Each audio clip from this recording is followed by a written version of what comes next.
del Padre, del Hijo y del Espíritu Santo. Amén. La gracia de nuestro Señor Jesucristo, el amor del Padre y la comunión del Espíritu Santo esté con todos ustedes. Hermanos, para celebrar dignamente estos sagrados misterios, reconozcamos nuestros pecados. Fíjense, ante Dios Todopoderoso y ante ustedes, hermanos, que he pecado mucho, de pensamiento, palabra, obra y omisión, por mi culpa, por mi grande culpa. Por eso ruego a Santa María, siempre Virgen, a los ángeles y a los santos, y a ustedes, hermanos, que intercedan por mí ante Dios. Dios Todopoderoso tenga misericordia de nosotros, perdone nuestros pecados y nos lleve a la vida eterna. Amén.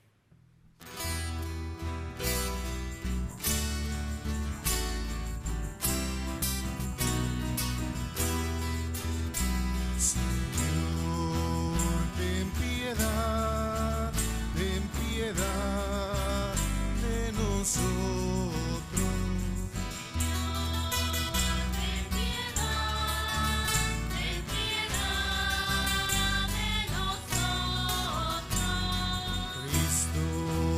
Ten piedad de nosotros.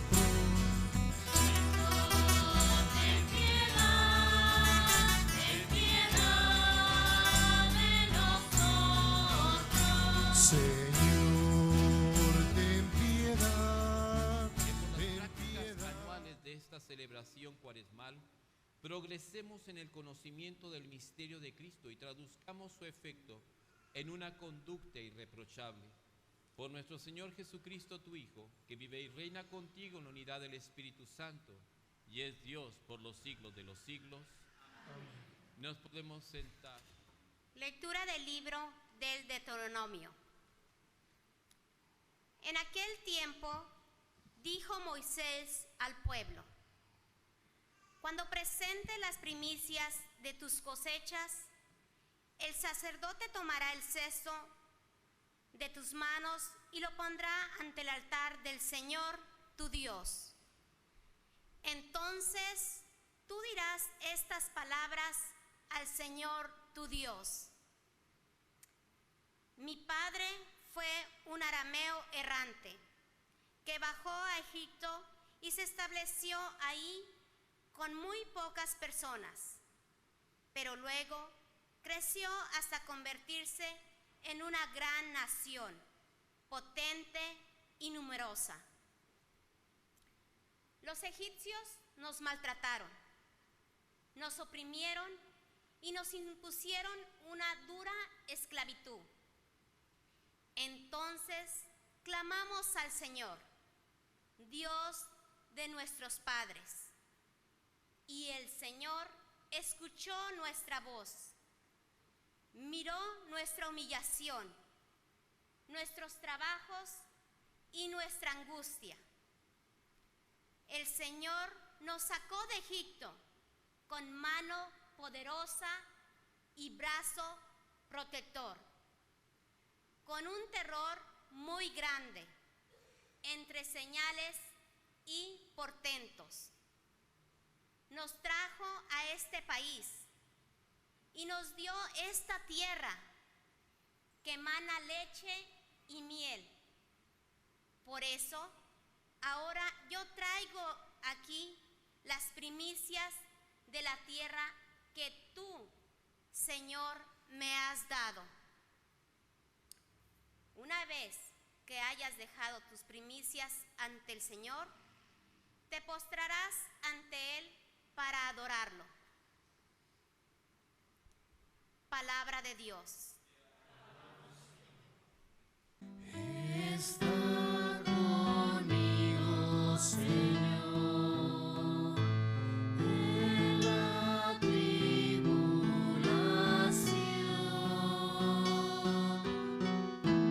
Está conmigo, Señor, en la tribulación.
que tu pie no tropiece en la piedra.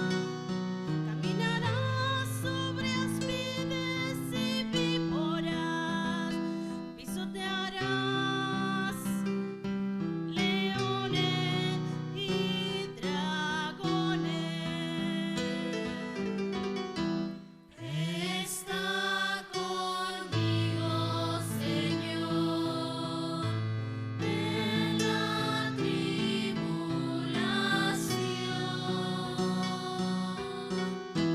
Está conmigo, Señor, en la tribulación. Se puso junto a mí, lo libraré, lo protegeré porque conoce mi nombre. Me invocará y lo escucharé, con él estaré en la tribulación. Lo defenderé, lo glorificaré. Está conmigo, Señor, en la tribulación.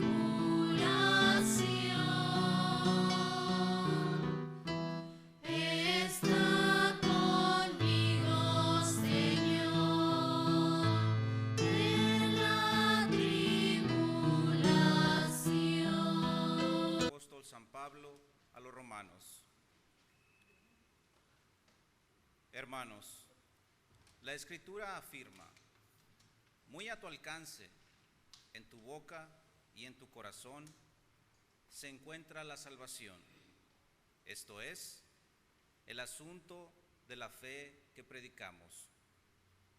Porque basta que cada uno declare con su boca que Jesús es el Señor, y que crea en su corazón que Dios lo resucitó de entre los muertos para que pueda salvarse. En efecto, hay que creer con el corazón para alcanzar la santidad y declarar con la boca para alcanzar la salvación.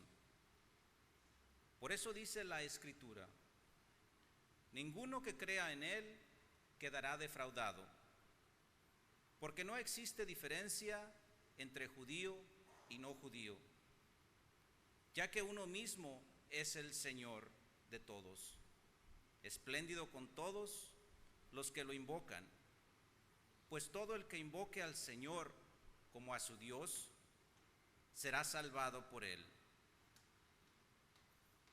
Palabra de Dios. Te alabamos, Señor.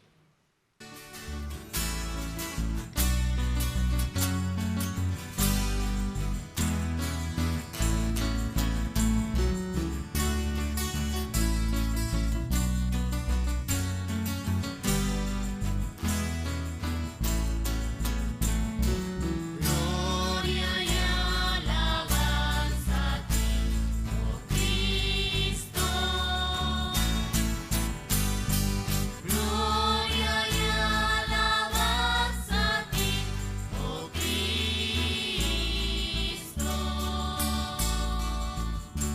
No solo de pan vive el hombre, sino de toda palabra que sale de la boca de Dios. El Señor esté con ustedes. Lectura del Santo Evangelio según San Lucas.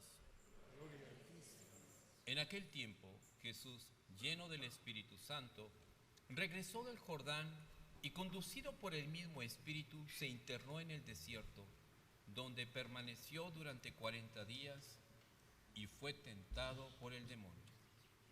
No comió nada en aquellos días, y cuando se completaron, sintió hambre. Entonces el diablo le dijo: si eres el Hijo de Dios, dile a esta piedra que se convierta en pan.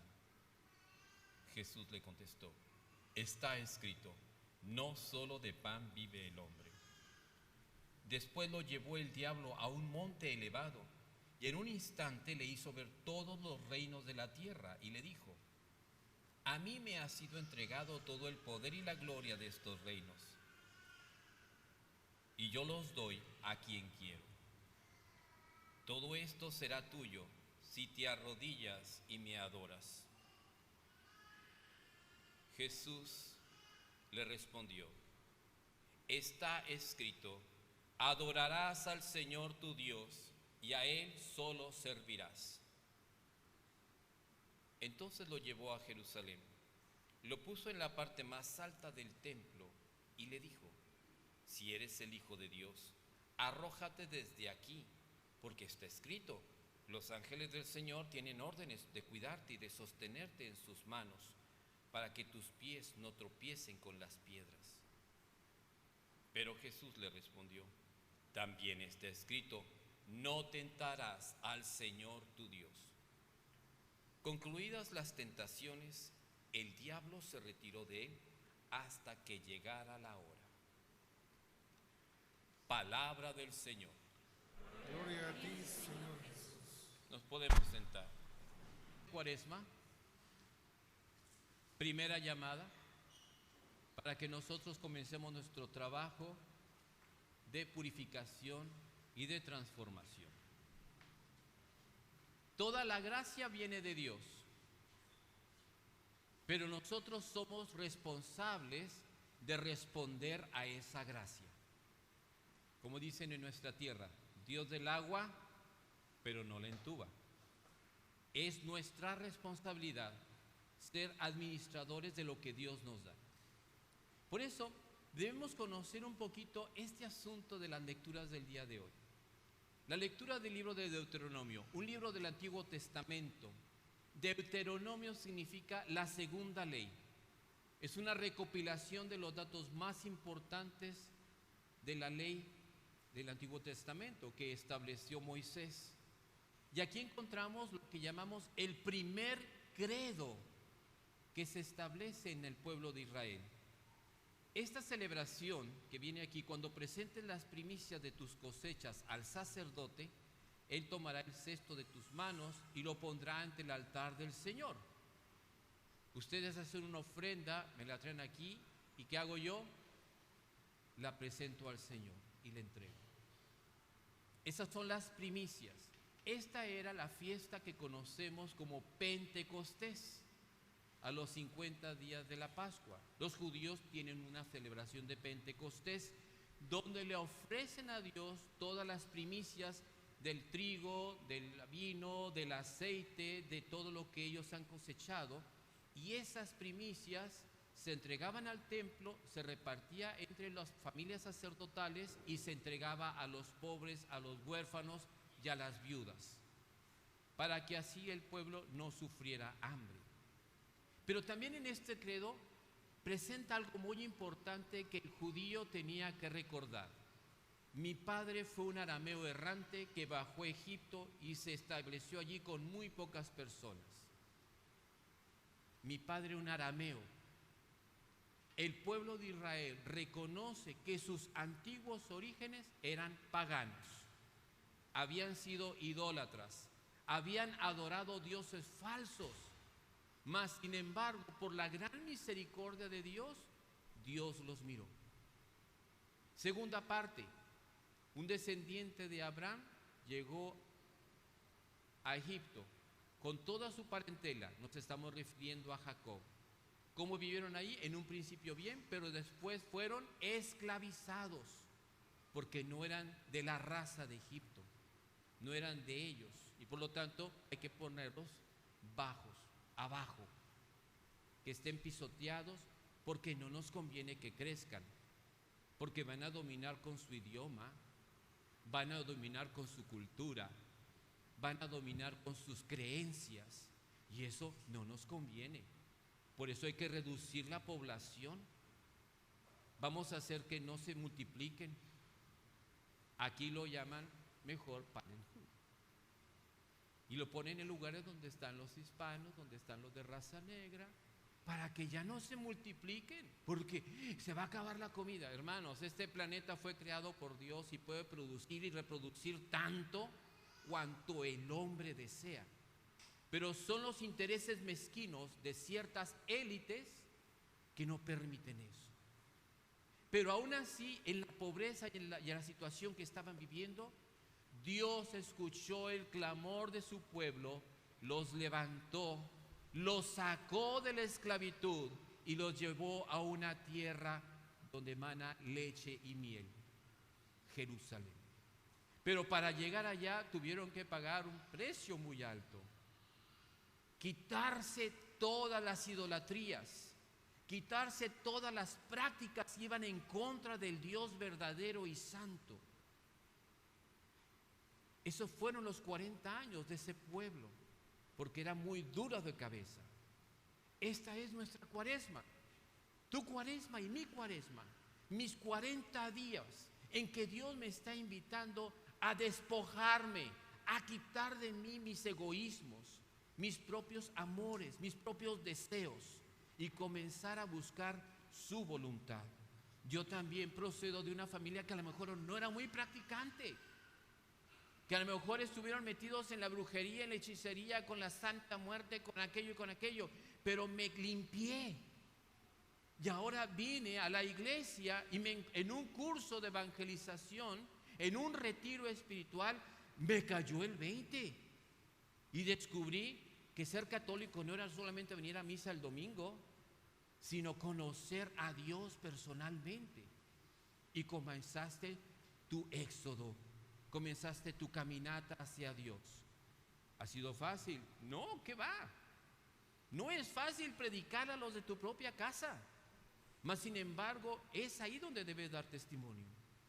Saliste de la oscuridad a la luz. Por eso el Señor nos sacó de Egipto con mano poderosa y brazo protector. Dios te dice eso mismo a ti. Hoy que tú estás saliendo del paganismo, que estás saliendo de la mundanidad, que estás saliendo de un matrimonio equivocado, que estás saliendo de una relación equivocada, hoy el Señor te dice: yo te sostengo con mi brazo poderoso, con mi amor y con mi poder. Yo estoy contigo porque te estás decidiendo por la vida.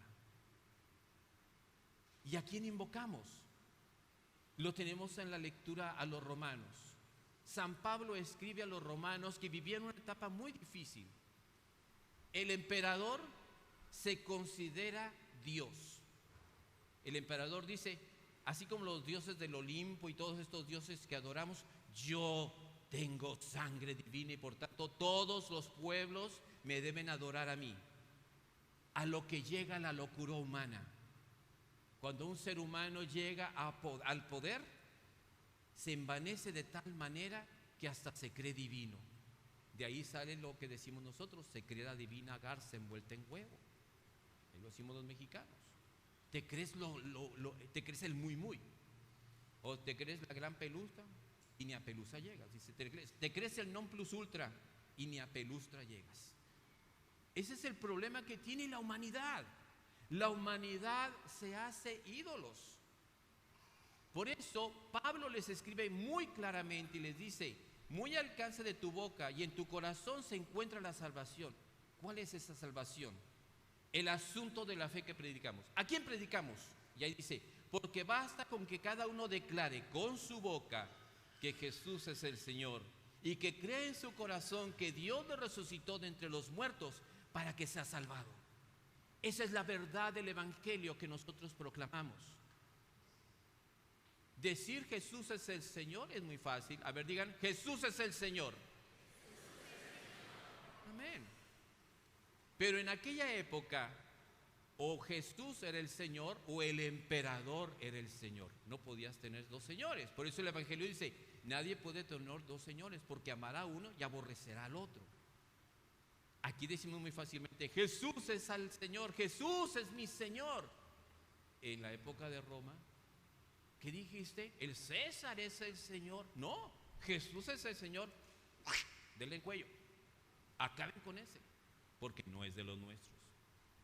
Decir Jesús es el Señor en aquella época era morir por la causa de Cristo. Por eso la carta de San Pablo a los romanos es una carta dura. No les está diciendo: bueno, mis hermanos romanitos que viven ahí en la iglesia, manténganse calladitos, no digan nada. Si les preguntan, ustedes nomás agachen la cabeza. Claro que no. Y dice: en ti está cerca la salvación. con que proclames, Jesús es el Señor, mátenlo. Muero por Cristo y voy directamente al cielo. Ese es ser mártir por la causa de Cristo. Porque hay que creer con el corazón para alcanzar la santidad y declarar con la boca para alcanzar la salvación. Ese es el punto. Muchas veces la gente en el mundo nos dice, quédate callado. Si vas a la escuela, no le digas que eres cristiano. No comentes en tu trabajo. No le digas a las gentes. ¿Por qué voy a callar? ¿Por qué voy a permanecer indiferente? Tengo que manifestar mi fe. Y si un día me preguntan, ¿eres católico? Soy cristiano católico. Acaba de una vez. Criticas, balacéame, chismea sobre mí, pero yo no voy a negar la esencia que he recibido en mi bautismo. Eso es proclamar a Jesús. Y todo el que invoque al Señor como a su Dios será salvado por Él. Eso es lo que nos enseña San Pablo. En una época difícil en Roma, hoy vivimos una época difícil en Estados Unidos y en el mundo. Declarar que eres cristiano es declarar que estás de segunda categoría. Y tenemos que mantener nuestra fe y caminar conforme a nuestra fe. El Evangelio nos presenta a Jesús. Jesús, después de ser bautizado, es llenado del Espíritu Santo y se va al desierto. Un desierto terrible. Es un desierto que está entre Jerusalén y el Mar Muerto. Yo estuve por ahí, pasé por autobús nada más. Nos bajamos un momento, arenas áridas, seco, caliente, de esas que ve así como que parece vaporcito, pero es el puro calor. Y en las noches la temperatura a 3 bajo cero. Y en el día a 40 sobre cero en centígrados, 90 grados Fahrenheit. O sea, imagínate. Claro, yo iba dentro del autobús, pues iba muy bonito, así como que, ay, por aquí Jesús fue tentado. Ay, pues qué bueno que no me tienten a mí a ponerme aquí. Bien, entonces vemos ahí que Jesús va, durante 40 días no comió, hasta que sintió hambre. Realmente nosotros que vivimos aquí en Texas no hemos tenido hambre, hemos tenido apetito. Apetito quiere decir cuando empieza a despertarse el deseo de comer. Mamá, tengo hambre, no es cierto, mamá, tengo apetito, quiero comer. El hambre viene cuando tu cuerpo ya no tiene nada, ya no tiene grasas que quemar, ya no tiene proteínas que consumir, ya no tiene carbohidratos. Entonces empieza el cuerpo a decir, ahora sí tengo hambre, me están matando. Efectivamente, siente la muerte. Y es ahí donde el tentador se acerca. 3 tentaciones nos presenta el Evangelio. La primera, si eres hijo de Dios, pues haz que estas piedras se conviertan en pan. Tú puedes, si eres el hijo de Dios, tú puedes hacerlo. Para ti nada es imposible, tú eres Dios. Búscate el pan así, de una manera mágica, poderosa. Y Jesús le dice, no solo de pan vive el hombre, sino de toda palabra que brota de la boca de Dios. Claro que necesitamos bienes materiales. Necesitamos un techo, necesitamos casa, necesitamos sustento, necesitamos vestirnos. Eso es lo normal. Pero cuando salimos de eso, cuando los cristianos comenzamos ya no solamente a tener una casa, sino ahora voy a tener una casa en el rancho, ahora voy a tener esto, ahora voy a tener lo otro. Ya no tengo más un carro, ahora tengo 4 carros, ahora tengo 5 carros. Wow, ahora voy a poner esto, voy a poner el aire acondicionado, voy a poner el calefactor, voy a poner esto, voy a poner esto. Ahora ya no, bueno, ya no tengo que ponerme y tu closet está atiborrado. Atiborrado. El closet tuyo, el de tus hijas, el de tu esposo tal vez, el de tus hijos, quién sabe, porque bueno, ahora hay en gustos. Y decimos, no tengo nada. Si Dios visitara tu casa, ¿qué te diría? Tienes de más. La tentación del tener. Y tener más es tener más problemas, más impuestos, más cosas, más gastos. Y andas llorando. Se baja el cine, no contiene, no sé qué hacer, padre. Ya no me alcanza el dinero, las tarjetas de crédito están a reventar. ¿Y quién tiene la culpa? ¿Dios? No, nosotros mismos por el deseo de tener. Yo quiero tener, para demostrar a la vecina, al vecino. Es una tentación y el diablo está trabajando ahí. Recuerda que nada te vas a llevar cuando mueras. Solamente tu cuerpo irá a dar a la tumba y todas esas cosas se van a repartir entre la familia y algunas hasta las van a tirar. y te va a doler, pero ni modo. Segunda tentación, el diablo lo llevó al monte más elevado y la gran mentira de Satanás. Le enseñó todos los reinos de la tierra. Le enseñó a los incas, los mayas, los persas, le enseñó a los aztecas, a los babilonios, todos los pueblos que existieron. Y le dice, todos estos reinos me han sido entregados, todo el poder y la gloria, estos reinos, y yo los doy a quien quiero. Vil mentira. Él es un usurpador. Él se robó las cosas cuando mintió a nuestros padres, Adán y Eva. Y por su mentira, Él tomó todos esos reinos. Él tomó a la humanidad para esclavizarla y hacerla idólatra. Y eso lo sabía Jesús. Imagínense la cara de Jesús cuando vio al diablo decirle tamaña mentira ante el mismo creador del universo. Pero Jesús, que es paciente, lo escuchó.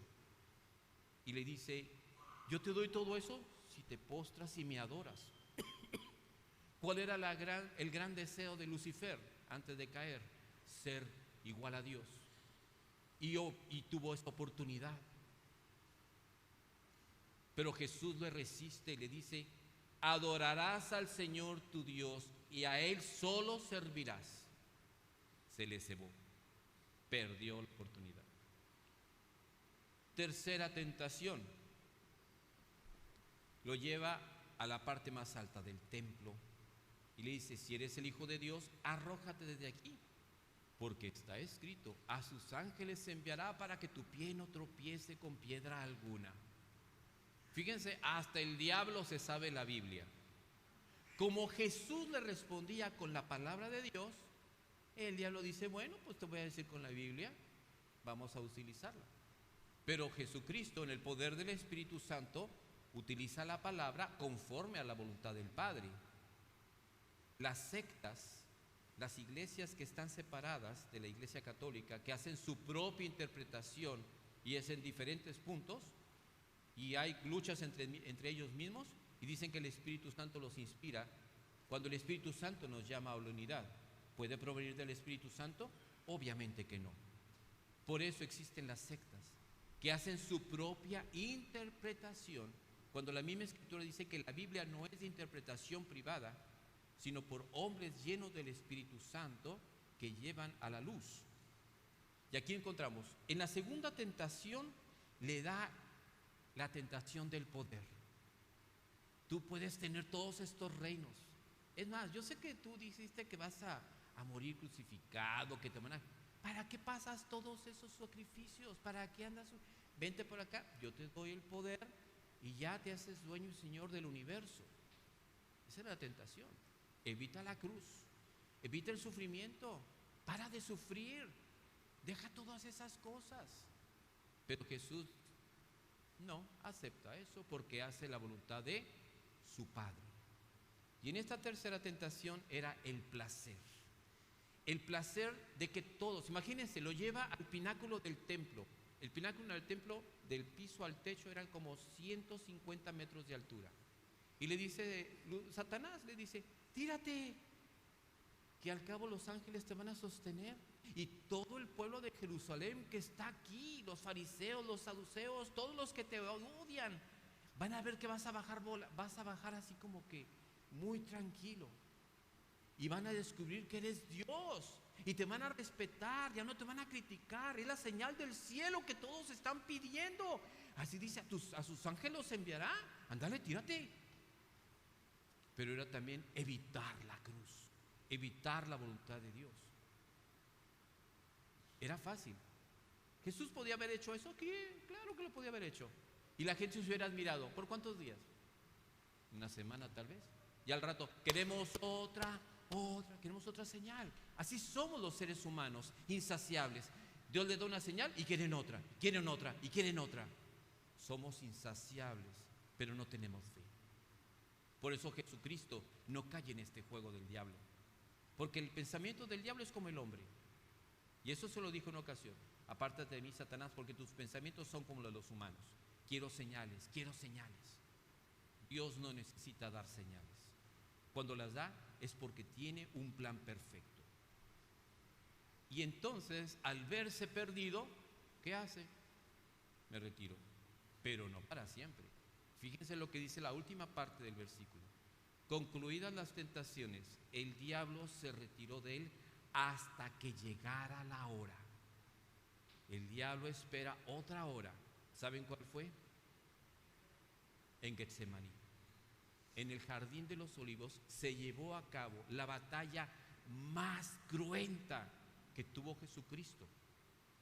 En este lugar Jesús miró a toda la humanidad caída. En ese momento Jesús miró a todos los hombres y mujeres que iban a ser creados, que iban a vivir y que iban a cometer pecados. Jesucristo en ese momento vio las abominaciones de la idolatría.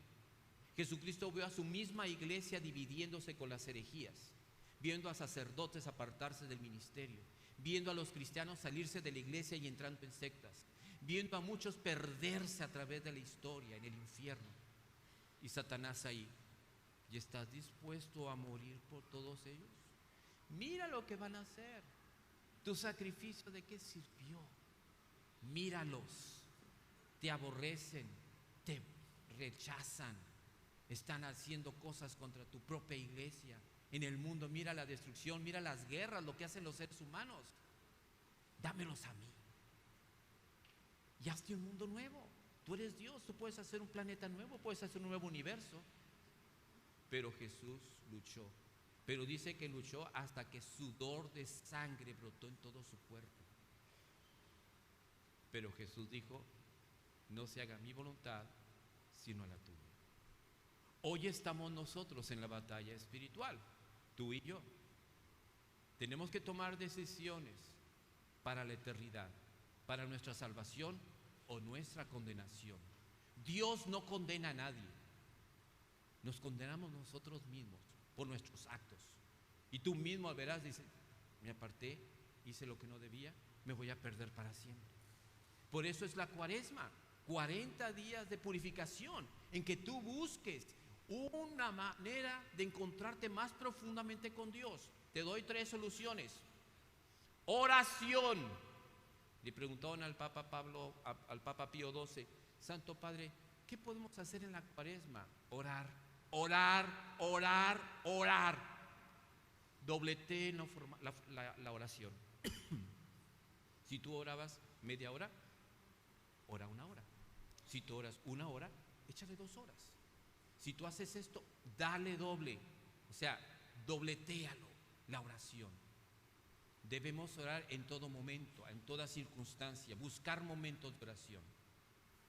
La siguiente obra: sacrificios, abstinencia y ayuno. Abstenerte de cosas que te están apartando de Dios. Si te gusta la música, a mí me encanta, redúcela.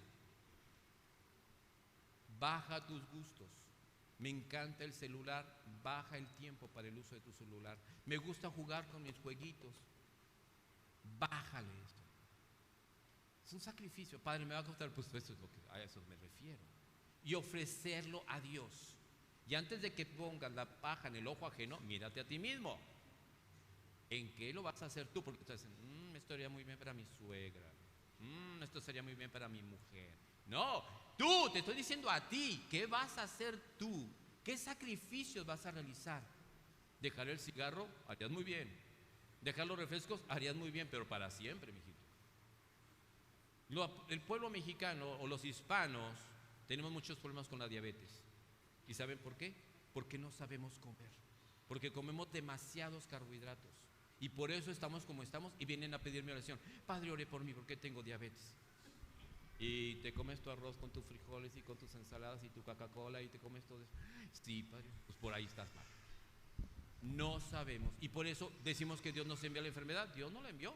Nosotros que no nos estamos cuidando como debemos hacerlo. Dios nos dio las prescripciones en su palabra de qué debemos y no debemos, y lo hacemos a un lado.